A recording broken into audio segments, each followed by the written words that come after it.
bande de dessins animés qu'ils ont recrutés à la présidence, qui se permettent aujourd'hui de venir dire Bali, machin, ou bien à Combessi. Mais il serait temps que le Gabonais ait honte. C'est qu'il y en a qui n'ont pas de fierté. Vous devrez même, moi je vous assure que je me dis, les Gabonais, vous n'avez aucun courage. Hein, parce que si j'avais été au Gabon, je vous le jure devant Dieu, moi, Mexan à Combessi, je lui aurais livré une bagarre à Libreville, à l'aéroport même. Parce que vous ne savez pas qui est à Combessi. Je vais vous parler d'Akombessi. Ça dit tout. Hein? Je vais vous parler d'Akombessi. Vous, Gabonais, vous voyez Akombessi aujourd'hui. Vous le connaissez depuis qu'Akombessi est au Gabon. Mais qui est Akombessi? Mais il est béninois. Mais écoutez l'histoire. Qui est Akombessi? Là, il est béninois, certes. Moi, j'ai connu Mexan à Akombessi dans les années 89. Moi, j'habitais à Ris-Orangis dans le 91 avec Mexan à Combessi parce que je sortais avec sa propre cousine, Pélagie Bilonguezo. Pélagie Bilonguezo, son père était vice-président du Bénin. Attention, hein, le Gabonais, il à un moment donné, il serait temps qu'on se réveille. Moi, je sortais avec Pélagie Bilonguezo, la cousine directe d'Akombessi. Et Pélagie Villon-Guézo, Monsieur Nguezo Villon était vice-président au Bénin à l'époque de Guéricot. Et c'est comme ça que, étant à Ris-Orangis, avec mon ex, Pélagie me présente à Mexan, Ismaël à Combessi, Laetitia à Combessi, et à cette époque, cette Laetitia, je vais vous dire les Akombessi sont de nulle part, ils n'ont rien du tout. Ils n'avaient rien au Bénin. Leur père était un simple commerçant. Mais ils n'avaient rien. On mangeait ensemble. Moi, je voudrais que vous le sachiez, les Gabonais et Gabonaises. Akombessi et moi, on mangeait dans la même assiette leur photo. Quand Pélagie faisait à manger, ou sa sœur, Laetitia. Mexan Akombessi roulait ma voiture. Il me demandait de lui prêter l'une de mes voitures. À l'époque, j'avais une Audi 80. Aucun Gabonais connaissait Mexan Akombessi. Les Akombessi. À ma grande surprise, quelques années plus tard, André Baobam rencontre Nadine, la métisse béninoise, et c'est André Baobam qui a fait venir les Akombessi au Gabon, Mexan Akombessi. C'est André Baobam qui a fait venir Mexan à Combessi au Gabon. Mais en le faisant venir pensant qu'il était le cousin de Nadine, Mexan était le petit ami de Nadine. Et ils l'ont fait passer comme en tant que cousin. La même chose que moi j'avais fait avec Pélagie, avec Marie Akenenge, auprès de Mireille, qui habite juste là à côté. Parce que ça, vous ne savez pas, hein? Donc, ils n'ont aucun lien de parenté. Aucun lien de parenté. Ça, c'est clair, je vous le dis de suite. Akombessi, c'est un pauvre type qui est venu, qui s'est enrichi au Gabon, après avoir divisé notre pays, après avoir divisé le peuple gabonais. Akombessi, que vous voyez, parce que quand je vois les Gabonais derrière Akombessi, tous ceux qui sont au palais présidentiel, je me dis, waouh, Akombessi me connaît. Je sais qui est Akombessi. Les bongos, je les connais. Suleiman Liban, son papa vendait les portables et cellulaires à l'époque. Suleiman, c'est une famille qui n'avait rien du tout comme fortune. Est-ce que vous vous rendez compte qu'il est venu fêter ces 1 million d'euros? Il les a fêtés à Paris, en France, là, il y a à peu près, c'était l'année dernière. 1 million d'euros fêtés par une bêtise comme Suleiman Liban. Pendant que le peuple gabonais meurt de faim. Pendant qu'on ait volé mon argent et qu'on est incapable de me le remettre, sauf qu'on veut d'abord me tuer, on me fait des propositions indécentes. Liban a fêté ses 1 million d'euros. Ce Liban, il y a des choses que je vais vous apprendre. Hein. Il fut quelques années, il y avait des concerts au Gabon, les Américains qui venaient chanter chez nous. Vous savez qui les faisait venir? C'est Liban. Parce que Liban vivait à Los Angeles, à Beverly Hills, puisque moi j'y allais. C'est Liban qui négociait tous les cachets, les R. Kelly, et tout ce monde qui sont venus. Des cachets de 500, 600 000 $. Rien que pour venir faire chanter une connerie comme une vedette américaine. Pendant que, moi quand je dis une connerie, pourquoi? Parce que le peuple gabonais souffre. Et l'argent part où? Dans des gens, dans les mains des gens qui l'ont déjà, qui ont des millions, des millions qui fêtent dans leur compte, en banque. Mais vous, Gabonais, allez-y demander ça, qui va vous les donner? Personne. Les bongos vous donneront rien du tout. Moi-même qui ai fréquenté les bongos, je vous le jure, si je raconte du n'importe quoi, au nom de Jésus-Christ, au nom du Dieu Tout-Puissant, que vous apprenez qu'en sortant les deux, Landry s'est fait écraser par un véhicule. Ils ne m'ont jamais donné un seul centime. Ils ont fait de moi, ils m'ont exploité, parce que je fréquentais de belles femmes, je fréquente de beaux gosses, et c'est parce que moi-même, voilà, on a voulu de moi, je les ai tous séduits, hein. Ça c'est clair et net. Et ça, je vais en parler, hein, l'homosexualité au Gabon, au sein du gouvernement. Du tout. Oui, parce qu'aujourd'hui...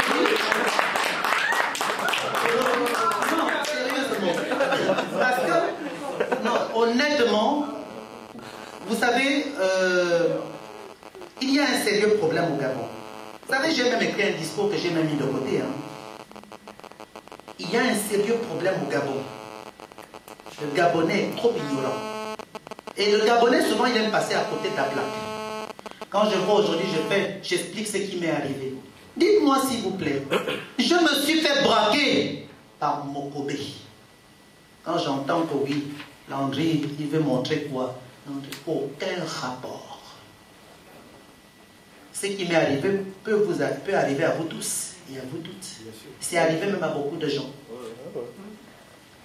Donc, Mexan à Combessi, il n'a jamais été fils d'un riche. Suleiman Liban, pareil. Aujourd'hui, j'entends quoi? On parle de moi, on parle de mon homosexualité au sein de la présidence gabonaise. Et ça, ces déclarations, je les ferai devant les chaînes de la télé française, suisse et autres.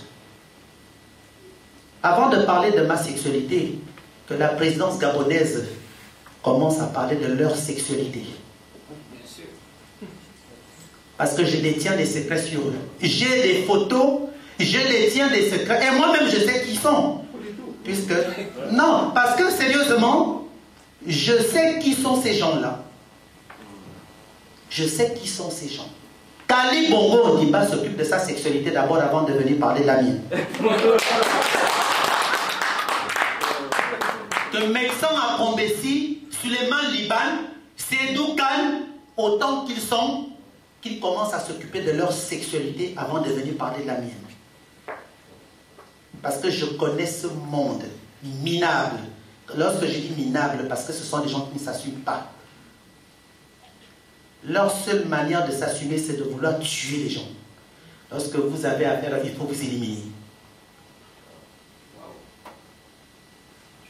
Posez-vous la question, c'est quoi le problème avec Landry et les bongos? Pourquoi on m'empêche de rentrer chez moi? Vous ne vous êtes jamais posé cette question? 6 ans, je ne suis plus retourné chez moi. D'ailleurs, je vais même revenir sur une chose, parce que j'ai parlé de l'homosexualité. Ça, vous allez en savoir, parce que les noms, je vais les citer. Ça, je vous le dis sérieusement. Les noms, je vais les citer. En commençant par les ministres, en commençant par le gouvernement, c'est-à-dire quand je parle. Non, sérieusement, parce que, puisque on m'a cherché, hein, on appelle ça chercher, trouver. Ils ont tué ma mère. Ils ont tué ma mère en passant par son mari. Ma mère a été empoisonnée, je vous le jure. Maman m'appelle. Elle me dit à Kiki. Ma mère m'appelait Kiki. Il y en a parmi vous qui savent que l'on m'appelle Kiki. Elle me dit, je suis à l'hôpital militaire. J'ai dit à maman, tu fais quoi à l'hôpital? Elle me dit, c'est mon mari qui m'a emmené. Oh, il paraît que j'ai la tension. J'ai dit, tension. Moi, ma mère, je la faisais soigner aux États-Unis avec le peu de moyens que j'avais. Maman me dit qu'elle a la tension, son mari l'emmène là-bas. Le lendemain, ils ont mis maman en supervision. Le lendemain, ma mère m'appelle, me dit qu'on m'a empoisonné. Je vous le jure devant Dieu. Ma mère, ce n'était pas une femme qui pouvait mourir d'un simple poison. Sachez une chose, chers frères et sœurs, nous sommes des Africains. On a beau vivre chez les Blancs, mais nous avons quand même chez nous certaines croyances, certaines forces que Dieu nous a données. Ça, c'est clair. On a beau être ici. Moi, quand je vais au Gabon, je vais dans les plantations, je me suis fait déjà initier. Donc, je suis africain avant tout. Comme chez les Occidentaux, chez les Américains, partout, chaque continent que Dieu a créé, ils détiennent tous un pouvoir. Ma mère, elle ne devait pas mourir d'un simple poison. Donc, ils l'ont empoisonné pendant 1 mois. Ma mère m'appelle, me dit, mon fils, on m'a empoisonné. Ah, maman, qui t'a empoisonné? Elle me dit, je ne sais pas. On m'a mis sous perfusion, elle me dit. Le lendemain, ma mère me dit, à Kiki, on m'a empoisonné. Quand je suis sorti de l'hôpital militaire, j'ai vu mon mari, elle me dit, d'abord, elle m'a dit, mon mari a été payé. Ils l'ont acheté pour m'abattre. Vous savez, vous me voyez là, je vous assure. Ils m'ont tué. Vous voyez Landry là, Landry est en train de vous parler, mais je ne suis plus le même Landry. Et de cela, encore qu'il m'ait volé, mais tué ma mère. Mon Dieu, il n'y a rien de tel. Une mère chez nous qui tend la main à son fils pendant que les gens sont en train de dire qu'il est homosexuel, votre enfant. Mais ma mère était fière de marcher avec moi. Ma mère était fière de s'afficher avec moi. Quel est l'amour qu'un enfant peut encore demander à sa mère à ce niveau? Ma mère a été tuée. En fait, ils ont fait ça pourquoi? Parce que c'était un moyen de pouvoir m'attirer au Gabon. Les Bongos me connaissent, ils savent que je suis d'un tempérament très nerveux. Ils savent que j'ai fait du sport dans ma vie, que je suis nerveux. Ils se sont dit en tuant sa mère, il va prendre l'avion, il va venir. Donc quand maman décède, 1 semaine avant son décès, elle me dit à Kiki, mon mari m'a tué, il m'a empoisonné, on a payé mon mari. Je dis, qui a non? Au bout de ces 1 semaine, ma mère décède. J'appelle Frédéric. C'est Frédéric que j'appelais déjà avant, hein, pour pouvoir lui dire, je veux, voilà ce qui m'est arrivé, il ne voulait plus me parler. Quand j'appelle Frédéric Bongo, Frédéric me raccroche au lit. J'appelle Marie, pas Marie, c'est là où j'appelle Landry Ngoyo, le petit frère de Ngoyo Moussabou, qui est notre ambassadeur ici à Paris. Enfin, il n'est pas mon ambassadeur, hein, ça c'est clair, c'est l'ambassadeur des Bongos. Donc, je l'appelle, Landry me dit, écoute, rappelle Frédéric. J'ai dit, tu veux que j'appelle Frédéric pour dire quoi? Il refuse que je vienne, il ne veut pas me parler. Lorsque je l'appelle Frédéric, Frédéric me dit, je m'en fous. Viens au Gabon, il n'y a pas de problème. Viens enterrer ta maman, mais ne m'adresse pas la parole. J'ai dit, Frédéric, pourquoi tu me dis de venir, de ne plus t'adresser la parole? Je t'ai fait quoi au juste? Quel est le problème que tu as avec moi? J'appelle les personnes, mes grands-parents, qui sont de gauche à droite, à Port-Gentil, que ce soit chez les Pounou, que ce soit au Togo, au Letem. On m'a dit, ne viens pas. Et c'est là où l'une des filles Bongo, 2 filles Bongo, un fils Bongo, parce que Pascaline aujourd'hui qui fait son bruit là, 0 francs, elle est très mal placée de venir dire n'importe quoi. En soi-disant, elle défend Ali, son frère. Comme disent les jeunes MDR. On vient me voir, on me dit, Landry ne vient pas au Gabon. Frédéric veut te tuer. C'est un piège pour toi. Marie à Kélingué, avant que je quitte le Gabon, pourquoi cet acharnement? La question est là, pourquoi cet acharnement? Frédéric Bongo avait demandé à Marie à Kélingué d'aller séduire Gary, d'aller séduire. À l'époque, Marie sortait avec, vous savez, ce sont des hommes. Je ne voulais pas parler d'André Baobam, parce que bon, c'est déjà passé dans le l'avez suivi. Je ne voulais pas. Parce que c'est ça le rôle du PDG. En voyant ça, ils vont vouloir faire leur truc pour jouer avec. Vous les connaissez, hein, aussi bien que moi. André Mbaobam fréquentait Marie à Kélengue. Et c'est comme ça qu'un jour, l'autre mari me dit, André,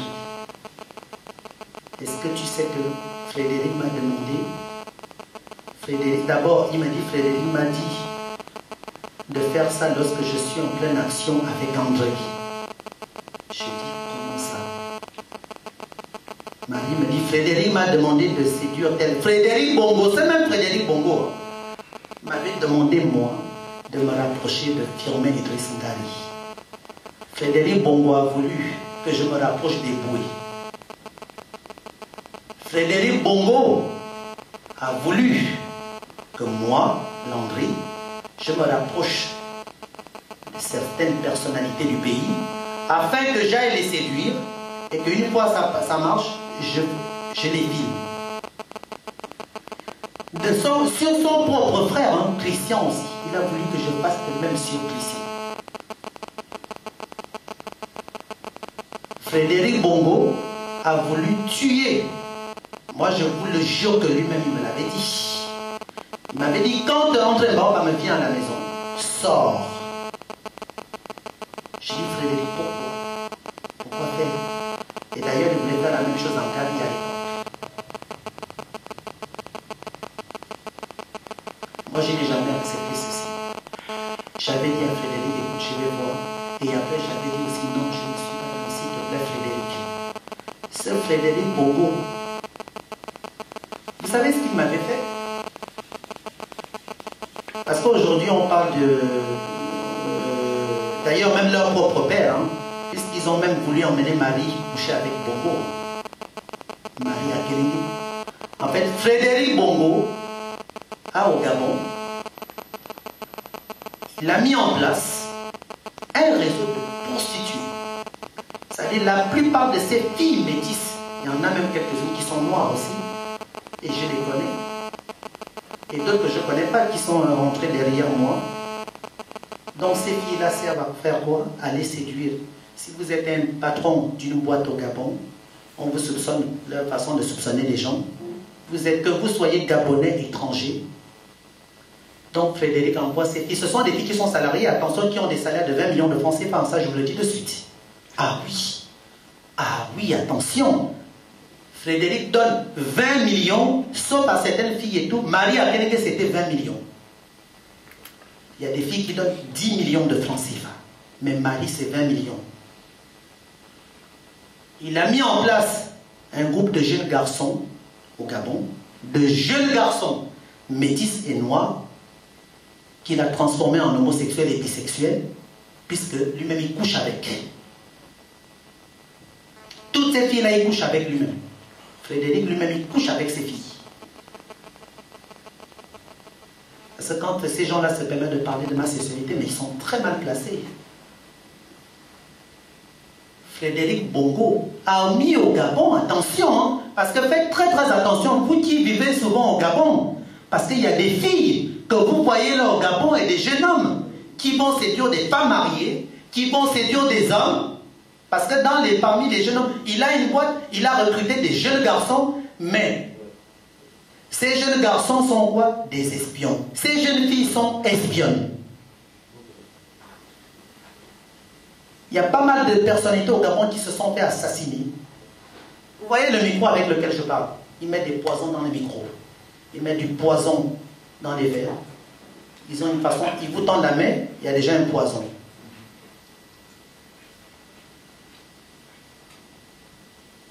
Qu'est-ce qu'on ne m'a pas proposé? On m'a proposé du poison pour aller empoisonner certaines personnes, certaines personnalités au Gabon. On me l'a proposé. J'ai refusé. En fait, Marie à Kélengue et moi, on se disait presque tout. Puisque quand Marie m'expliquait tout ça, moi je lui disais, Marie, est-ce que tu sais que moi, on m'a proposé ça aussi? Marie a fait quoi avec ça? Pendant que j'étais au Gabon, Marie allait dire certaines choses à Frédéric. Moi, je ne le savais pas. Un beau jour, Mokobe Traoré me vole. et Mokobé, on me demande les reçus. On me demande les reçus. Pour changer l'argent, il faut dans les banques, il vous faut des bordereaux de change. Moi, je ne les détenais plus puisqu'on me les avait volés. Je demande à Marie Akenenge qui m'accompagnait. Vous vous rendez compte que cette Marie Akenenge m'avait remis 10 millions de francs CFA pour que j'aille lui prendre un Touareg aux États-Unis. Marie et moi à la BICIG et son compte à la BGFI, nous étions allés chercher l'argent ensemble.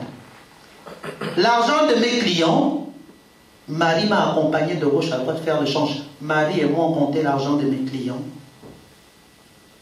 Comment se fait-il que cette Marie, Mokobé Traoré, me vole? Je demande les reçus à Marie. Marie me parle mal, elle m'insulte, elle me dit c'est pas mon problème. Et cette même Marie me dit, de toute façon, sache une chose que tu ne pourras plus jamais rentrer au Gabon. Et lors du procès à Paris, Mokobé Traoré me sort. Il ose dire pendant l'audience, déjà premièrement, que vous savez, au juge d'instruction, au procureur, que vous savez pourquoi Landry ne peut plus rentrer au Gabon, c'est parce qu'il a volé l'argent de ses clients. Imaginez-vous. Mokobé vient sortir ça pendant le procès. Au moment, moi je dis que vous savez, je ne peux plus rentrer au Gabon à cause du vol. Donc Mokobé a eu à commettre. Et lui sort que non, vous savez pourquoi il ne peut plus rentrer? Parce qu'il a volé l'argent de ses clients. Il a peur de rentrer parce que sinon ils vont le mettre en prison. Donc, ça m'a fait un truc. On s'est tous retournés dans la salle d'audience. Et pendant la pause, Mokobé Traoré parle au téléphone avec Marie Akenenge. J'entends Marie. Oh mais oui, on est là et tout, mais de toute façon, il pense qu'il aura ses reçus, ses bordeaux de change, il n'aura que dalle. Eh bien, c'est là où je dis, tiens, c'est bizarre. Je prends mon téléphone, j'appelle Marie. Je dis, Marie, tu parles avec Mokobé. Marie me raccroche au lit. Cette Marie Akenenge, moi j'ai des amis, hein, j'ai même un ami qui est là et tout, mais bon, il fera son témoignage un jour ou l'autre. Marie Akenenge, allez voir des gens proches de moi, leur demander de retrouver mon adresse à Paris à l'échange de l'argent. Jusqu'aux États-Unis. Et Marie soutient Mokobé. Frédéric Bongo soutient Marie et Mokobé. Comment se fait-il qu'on vole mon argent, vole l'argent de mes clients, celui de Marie Akenenge? Marie Akenenge devrait s'aligner derrière moi. Mais elle se retrouve avec Mokobé Traoré. Entre nous, est-ce que c'est normal? Est-ce que cela est logique? Et tous ceux qui étaient amis avec moi, que j'avais présenté à Marie Akenenge, tous ces gens-là m'avaient tourné le dos. Ce n'est que lorsque j'ai fait ma première vidéo que les gens se sont conclus au scandale. Oh, Landry, donc c'est ça. On m'envoie des messages en privé. On m'appelle discrètement. On a cherché à voir mes numéros de téléphone, mes clients, même des amis à moi. J'ai même un ami là dans la salle avec qui je ne parlais plus. Hein. On ne se parlait plus. Un ancien footballeur que j'avais présenté à Marie Akenenge, on ne se parlait plus. Parce que Marie était passée par là. Marie Akenenge. Ils ont même fait quoi? Pendant que j'étais au Gabon, Frédéric voulait qu'on aille en Guinée équatoriale. Puisque je connais, moi j'ai connu, et je connais Théo, à l'époque, dans les années 90, dans les années 80-90, j'ai connu Théo. Un jour, Frédéric est venu me demander, parce que j'ai connu Frédéric Bongo Ntimba, hein, d'ailleurs, pour vous dire, à l'époque, je ne savais pas qu'il était le fils de Bongo. Il était à Saint-Cyr, parce qu'il a fait Saint-Cyr, c'est un tueur, hein. C'est un tueur, hein. Ah oui, il a fait Saint-Cyr. Frédéric a tué pas mal de gens, hein. Attention, hein, il a éliminé pas mal de gens. Et je vois Frédéric dans l'avion à bord d'Air Gabon. Il y avait Landry Bongo, c'est Landry qui me les présente. Il me dit c'est mon petit frère. Je dis ah bon. C'est comme ça que j'avais su qu'il était le fils de Bongo. Je dis à Frédéric, mais pourquoi tu ne me l'avais pas dit que tu étais le fils de Bongo? Et pourtant on se fréquentait lui et moi à Paris. Donc ce Frédéric a voulu que j'emmène les filles en Guinée équatoriale afin d'aller mettre la famille présidentielle dans des problèmes. Ils m'ont proposé des sous. Hein. Ils m'ont proposé de l'argent. Mais moi, je ne prends pas l'argent sale. Je vous en prie, prends de l'argent pour aller vendre son frère. Ça, c'est un être humain comme toi que Dieu a créé. C'est de l'argent sale. C'est de l'argent sale. Tôt ou tard, tu finis par le payer. Donc, j'ai refusé toutes les propositions de Bongo, de Frédéric Bongo Ondimba. Voilà pourquoi aujourd'hui je me retrouve dans des problèmes. Frédéric lui-même, il parle de ma sexualité, c'est un homosexuel, il est bisexuel. Frédéric Bongo Ondimba est un bisexuel. Moi, je sais de quoi je vous parle.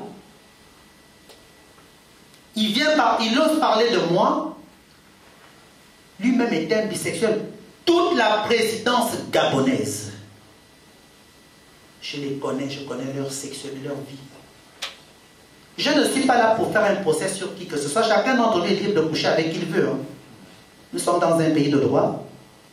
On est libre de faire ce qu'on veut. Mais lorsque tu es bisexuel ou homosexuel ou hétérosexuel, tu viens maintenant tuer tes frères et sœurs. Là, ce n'est plus normal. Que chacun fasse sa pute, c'est leur problème. Mais aller tuer les autres, aller vendre tel, c'est pas normal. Parce que les Gabonais, je vais vous dire autre chose aujourd'hui. Parce que là, nous sommes en train de parler, les crimes que ces gens-là ont eu à commettre. Moi, je sais c'est un crime. Je suis au courant de ces... Parce que lorsque j'habitais à Avenue Foch, moi, j'ai vu des disputes entre Pascaline Bongo et Christian Bongo. Des vérités qui sont sorties de leur bouche. Et j'ai vu des disputes entre les frères, les fils Bongo et les sœurs Bongo. Tout ce que j'ai entendu et tout ce que j'ai vu, des choses que j'ai lues chez eux, waouh! Parce que aujourd'hui, je vais vous apprendre sur Renjamé, paix à son âme. Vous savez qui a tué Renjamé? C'est Hervé Opianga qui a tué Renjamé. Ah, ça, je vous l'annonce aujourd'hui. C'est Hervé Opianga. Envoyé par qui? Par les Bongo. Ça, je vous le dis authentique. Et c'est qui Hervé Opianga? Je peux vous parler de tous ces gens-là. C'est qui Hervé Opianga? C'est qui Hervé Opianga? Pourquoi aujourd'hui cet Hervé Opianga a été enfermé? Enfermé! Ils l'ont attrapé et ils l'ont fait ressortir. Pourquoi? Hervé connaît très bien Ali. Ils se connaissent. Ils se connaissent. Je le dis pourquoi? Parce que lors de leur dispute, évidemment, eh bien, les vérités sont sorties pendant que j'habitais à Avenue Foch. Qu'ils viennent m'attaquer, hein? Je suis en Europe. Le droit au Gabon, c'est pas pareil qu'ici. Moi, je vais dire toutes les 4 vérités. Moi, je les attends. Vous savez ce qu'ils ont fait aujourd'hui? Ils sont allés payer des jeunes hommes, des jeunes garçons. Moi, je vais vous citer les noms. Il y a un jeune Gabonais qui travaille à la défense, au ministère de la Défense nationale. Et il travaille pour Ali. Ils se connaissent. Il s'appelle JC, un certain Jean-Christophe Duchâteau. Il m'a appelé. J'ai les enregistrements. Il m'a appelé il y a quelques jours. Il me dit, Landry, faites très attention. Ali, dans son gouvernement, ils ont payé des jeunes hommes afin qu'ils viennent témoigner contre toi. Comme quoi tu les as violés lorsqu'ils étaient encore mineurs. Je vous le jure devant Dieu, les enregistrements sont là. Ils ont fait des plans. Ils font des plans. Hein. Des plans. Aller payer des jeunes hommes afin qu'ils viennent faire un faux témoignage que je les aurais violés lorsqu'ils étaient encore mineurs. Entre eux et moi, qui sont les violeurs, qui violent les mineurs? Parce que moi, je sais qui sont les mineurs avec les mineurs qu'ils ont violés. Moi-même, quand je les ai connus, lorsque je m'étais fait draguer dans leur milieu, j'avais quel âge? Mais je vais citer les noms de tout ce monde. Je vais citer les noms. Je citerai les noms. Ça, c'est clair et net. Partouze, avec certains footballeurs, dans leur milieu de Partouze, Il y en a des footballeurs. Il y a des je dirais les noms, mais pas aujourd'hui. Certains footballeurs, hein, des jeunes garçons, et d'ailleurs la preuve, ils ont créé une école de football des jeunes. Posez-vous la question. Hein? Posez-vous des questions. Hein? Donc certains, comme je vous disais, footballeurs, hein, africains, et d'ailleurs, il y a même un ancien footballeur africain aujourd'hui. Un ancien footballeur de chez nous. Hein? Aujourd'hui, Kali a offert une maison en banlieue parisienne. Hein?